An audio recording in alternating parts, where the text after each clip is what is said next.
Bem-vindos ao podcast Siga a Música.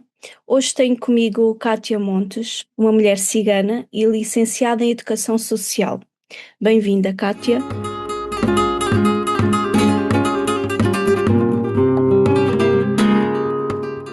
E começaria por perguntar o que é que te levou a interessar-te pela área da Educação Social? Se houve assim alguma experiência que te inspirou, ou alguém, alguma pessoa? Eu fui para a educação social porque queria contribuir para a inclusão da minha comunidade.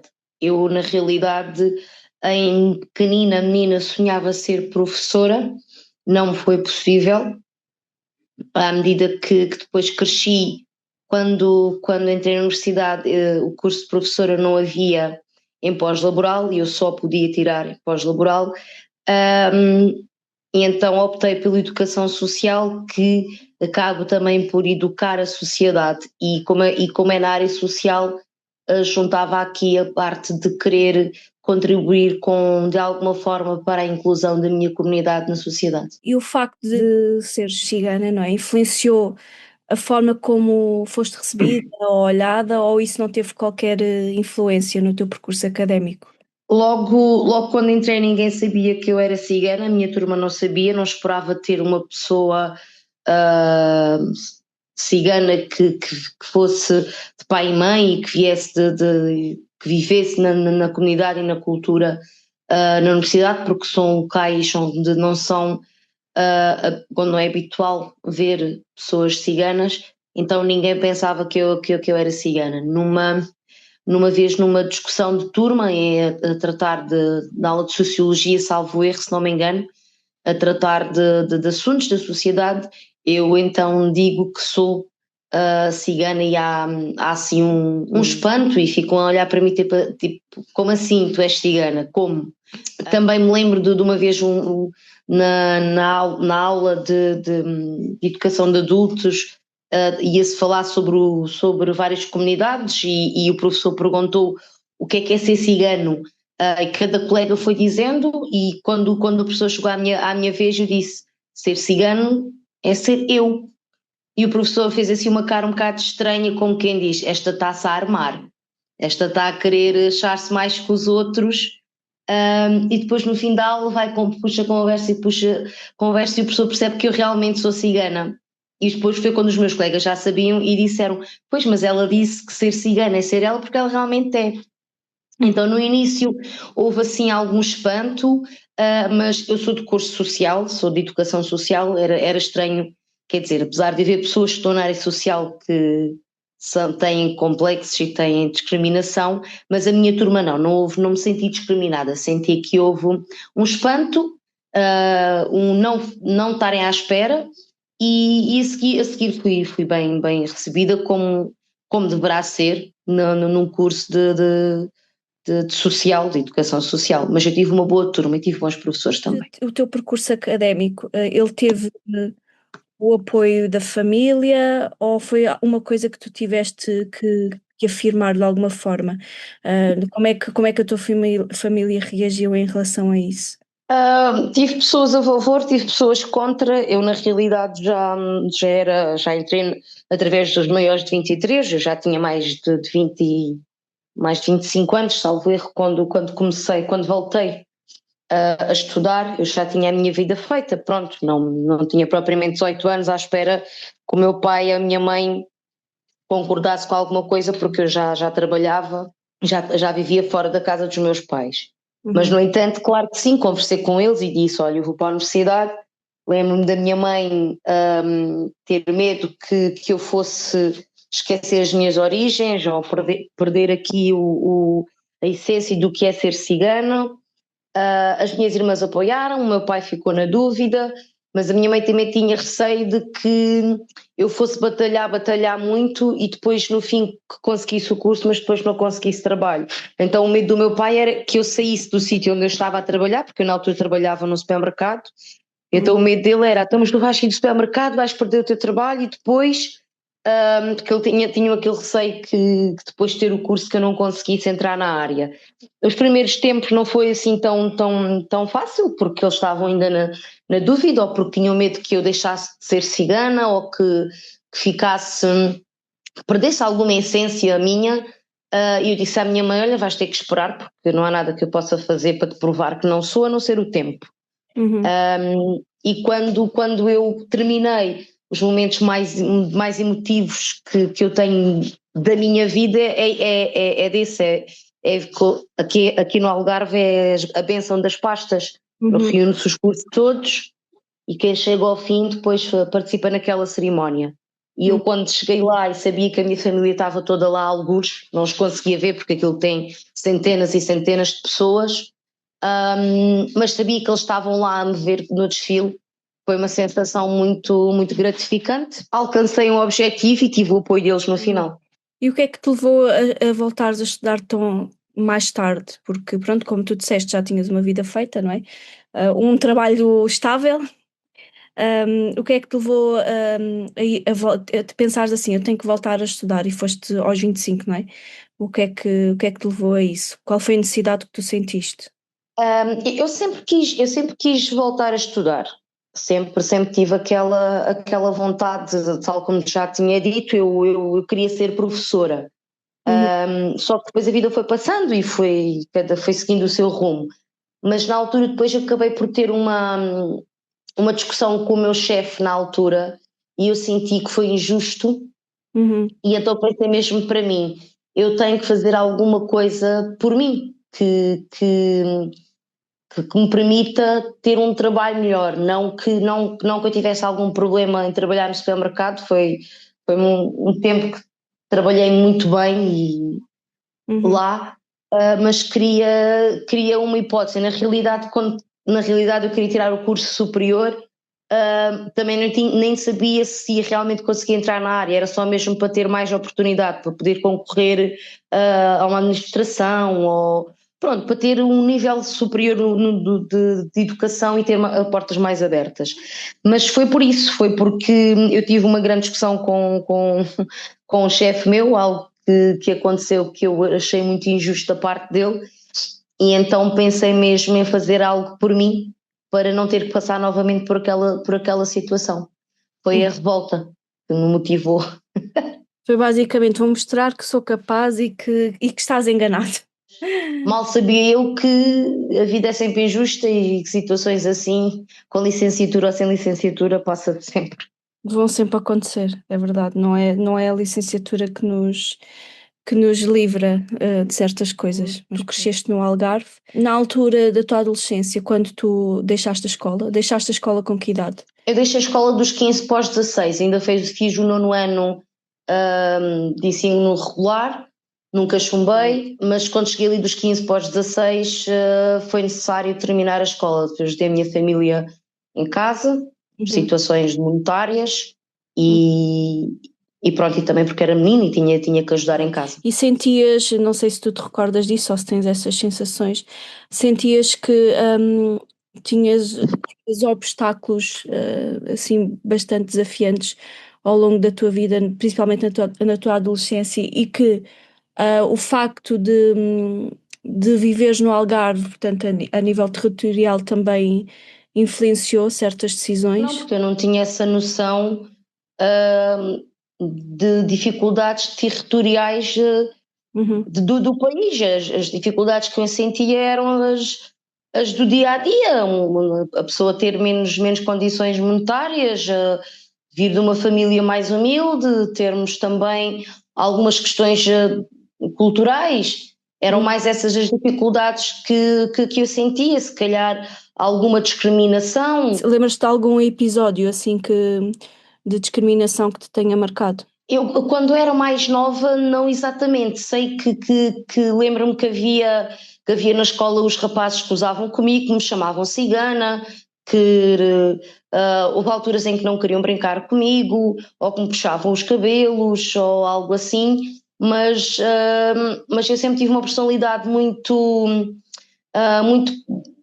resiliente e sempre os enfrentava. Eu até criei um slogan na altura que eu usava quando os meninos ou as meninas vinham gozar comigo, que eu sempre dizia que era: eu sou cigana com muito orgulho e prazer, sem vergonha de o ser. E disse isto durante tantos anos, tantas vezes, que eu acho que eles perceberam que não me afetavam e então falavam, mas passavam. Houve algumas situações, sim, que mais desagradáveis, mas eu eu também era um bocado mais alienada, mais infantil, e como tentava não absorver essas coisas, tanto que eu respondia assim, foi passando. Agora, em adulta, já mais consciente e onde eu já era obrigada a enfrentar a coisa de uma forma mais direta, porque tenho que viver a vida, já não posso ir para casa e fingir que nada aconteceu. Sim, já tive situações de discriminação mais sérias. Eu fui despedida porque era cigana, ou não me deram trabalho porque era cigana, e num sítio pequeno onde eu cresci, toda a gente me conhecia, toda a gente me sorria na rua, mas fui barrada. O meu crescimento profissional, por exemplo, foi barrado inicialmente por ser cigana. E isso é claro que me marcou. Óbvio que eu depois tive outras oportunidades, mas marcou sempre, porque no supermercado onde eu trabalhei 10 anos, havia clientes que ao início nem sequer queriam ser atendidos por mim porque eu era cigana. Havia pessoas que era, isto não onde eu trabalhei 10 anos, mas no primeiro que eu trabalhei noutro, antes de ir para esse que trabalhei 10 anos, havia pessoas que eu estava super feliz por conseguir estar a trabalhar e até dei este testemunho na igreja, na altura onde eu andava, e agradeci aos irmãos as orações, e que eu estava muito feliz, estava a trabalhar, e no final do culto veio uma rapariga, uma rapariga que não é cigana, que fazia parte do culto e que me veio dizer: olha, Kátia, estou-te a dizer isto, não é para ficares triste, mas é para estares preparada, porque eu ouvi as pessoas a dizerem que era inadmissível terem uma cigana a servir o queijo e o fiambre, a comida que elas iam comer. Portanto, havia pessoas que iam ao outro canto da cidade da vila, São Brás é uma vila, mas pronto, ainda imaginamos que o supermercado onde eu estava a trabalhar estava situado numa ponta e havia outro na outra ponta totalmente oposta, e as pessoas preferiam, todas não, claro, mas algumas preferiam ir lá porque não queriam ser atendidas por uma cigana, coisas deste género, ou então um cliente entrar, ouvir-me falar um inglês arranhado, como nós chamamos aqui no Algarve, chamamos inglês de praia, a tentar explicar, ajudar um cliente inglês que entrou, e a pessoa entrar e depois ir para o meio do supermercado e dizer: olha, os ciganos agora também já falam em inglês. Coisas assim deste género, ou então eu estar no supermercado e o cliente chegar e perguntar: então a cigana está? Ou então referirem-se a mim não pelo nome, mas foi a cigana que me atendeu. E isto durante os primeiros anos ainda foi assim. E pronto, não me diziam diretamente a mim, mas chegava aos meus ouvidos, eu ficava triste e ficava revoltada, claro. Com o passar do tempo, as pessoas continuaram discriminatórias, porque tudo bem, mas já não faziam tanto e acho que foram aceitando a minha presença. Eras constantemente rotulada, precisaste provar, não é? A dobrar, a triplicar que tinhas os mesmos direitos que qualquer outra pessoa, pronto. Principalmente o direito de trabalhar, porque não é aquele racismo constante no sentido de vai-te embora cigano, ou isto ou aquilo, mas era aquela coisa subtil de, por exemplo, dizer: olha, a cigana também fala inglês. Qual é o problema de uma cigana falar inglês? Aliás, eu nem falava em inglês de praia, aquelas palavras básicas que todo algarvio sabe. Mas só o facto dela dizer isto já me leva a pensar que na ideia dela, uma pessoa por ser cigana não deve falar inglês. É um absurdo, é uma admiração enorme. Estereótipo, não é? Às vezes são pequenas coisinhas que interferem no teu dia-a-dia, na tua inclusão, né? Já querem tanto que os ciganos se incluam, também deem a oportunidade para isso, porque nem todas as personalidades, nem todas as pessoas têm resiliência e não são obrigadas a ter. Uma pessoa cigana não tem que ser o super-homem, não tem que ter a personalidade de ferro para aguentar toda a ostracidade, todo o veneno que é mandado só porque a pessoa disfarça porque é uma piada, ou porque é sem maldade, é só um comentário. Não, isso são coisas que ao longo dos anos, desde pequenino, vão ficando e vão-se agravando, e nem todas as pessoas têm a mesma personalidade do caminho, por exemplo, de, ok, estás a dizer isso, então olha, vai passear. Há pessoas que levam isso para casa e ficam a pensar, e as pessoas não são obrigadas a ser de ferro só porque são ciganas para provar 3 ou 4 vezes que são iguais. Há muita gente que não aguentaria e isso também envolve muito a questão da saúde mental, que não é só E da para inclusão.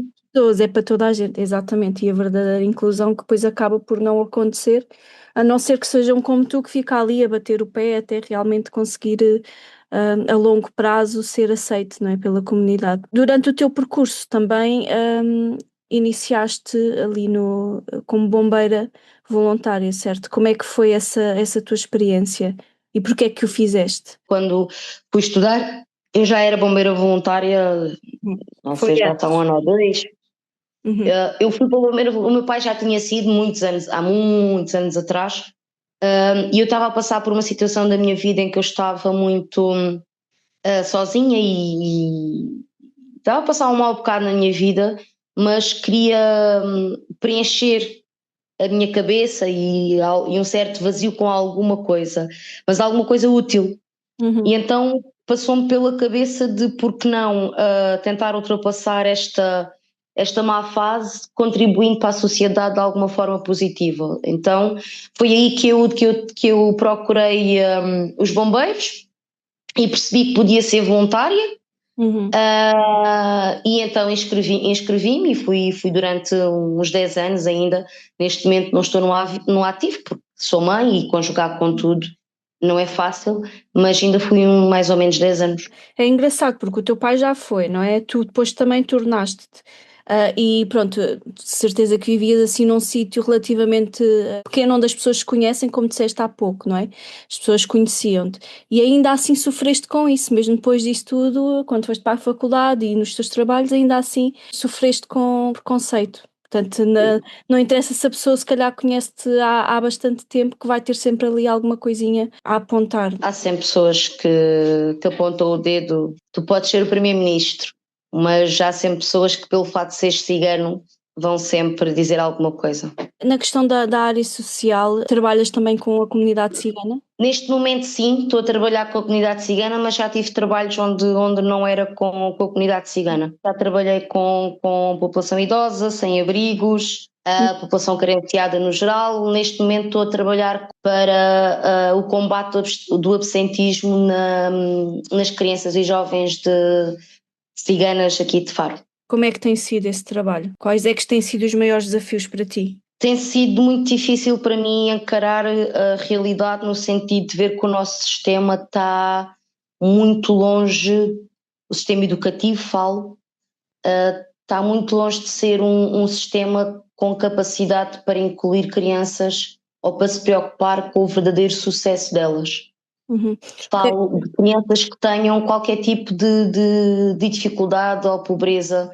É claro que neste momento estou a falar da comunidade cigana, que é onde eu estou a trabalhar, mas isto também acontece com outro tipo de crianças.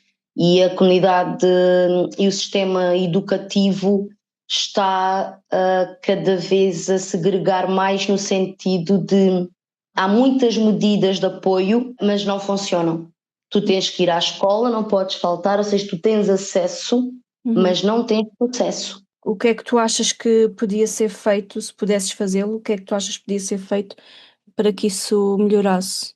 Eu acho que tem que ser uma mudança estrutural. Não é só um problema da professora X ou da escola Y ou do aluno K. Isto são questões estruturais.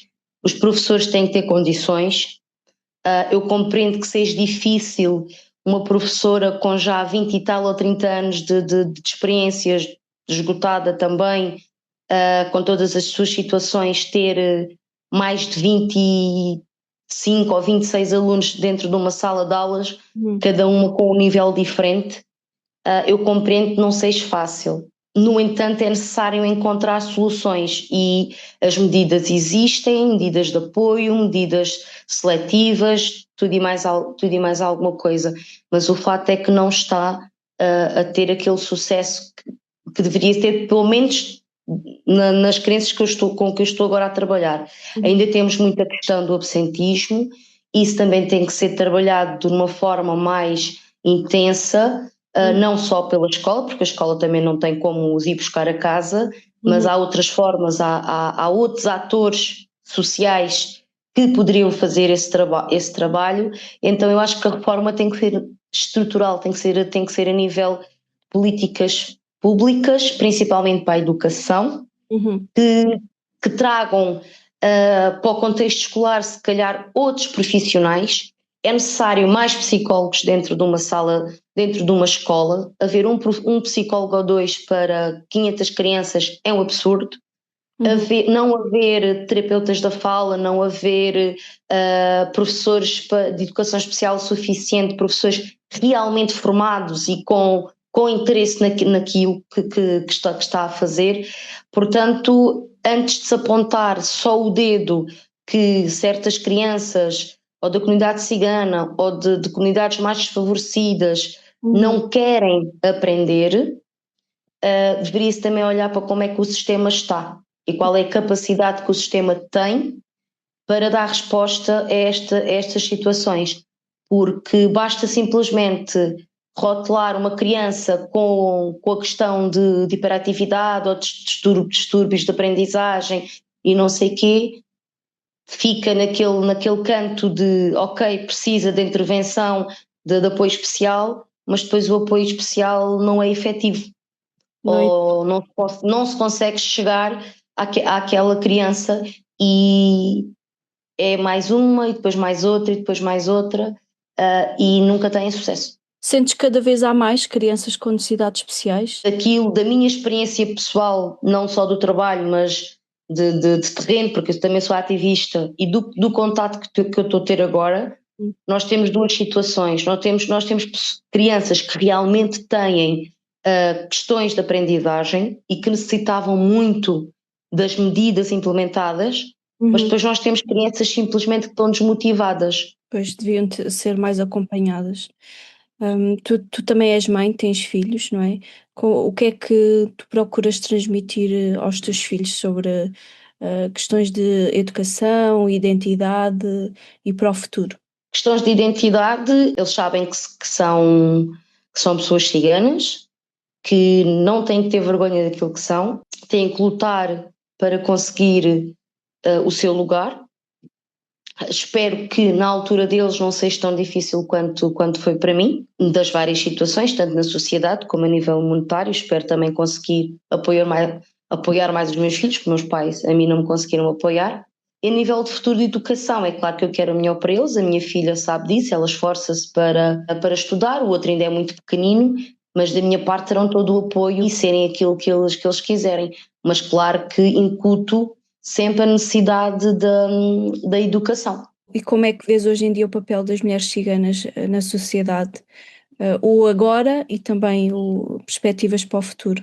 Acho que é muito importante a mulher cigana cada vez mais compreender a necessidade de luta, porque julgo que será através delas que a própria comunidade poderá progredir mais e que também poderão trazer uma maior visibilidade positiva para a sociedade. E também porque as mulheres, no fundo, é quem leva a casa, quem cuida dos filhos, quem transmite os valores. Então, acho que sim, acho que a mulher cigana estar envolvida nas questões da sociedade faz todo o sentido.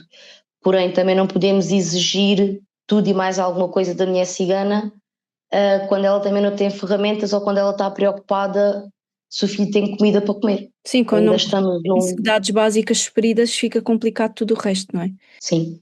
Na perspectiva futura, acredito que poderão surgir filhas, mulheres que já estão no terreno a lutar e a levantar a voz, e eu acredito que as suas filhas serão o futuro. Muito bem.